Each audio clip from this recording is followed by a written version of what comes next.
CM చంద్రబాబుపై TTD మాజీ chairman Bhumana Karunakar Reddy తీవ్ర స్థాయిలో విమర్శలు గుప్పించారు. సీఎం తన పాలనా వైఫల్యాలను దాచేందుకు డైవర్షన్ పాలిటిక్స్ చేస్తున్నారని ఆరోపించారు.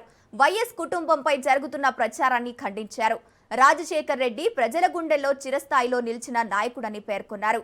ప్రభుత్వ హామీలు అమలు కావడం లేదని విమర్శిస్తూ ప్రజల సమస్యలకు సమాధానం చెప్పాల్సిన సమయం వచ్చిందని అన్నారు.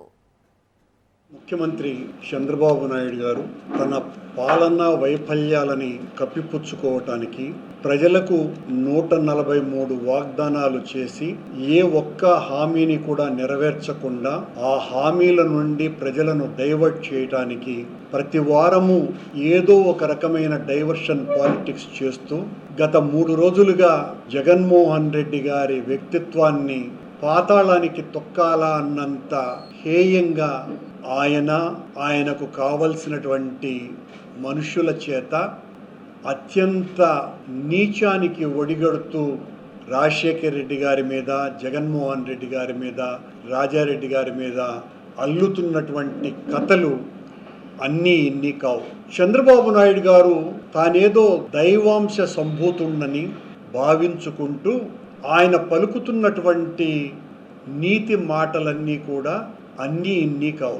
చంద్రబాబు గారి గతం మానవ మాతృలకి అంటే రాజకీయాలలో ఉన్నటువంటి వాళ్ళకి ఎవ్వరికీ కూడా లేనంత హేయమైనటువంటి గతం అన్నది కూడా ఒకసారి మనం పునశ్చరణ చేసుకోవాల్సినటువంటి అవసరం ఉన్నది.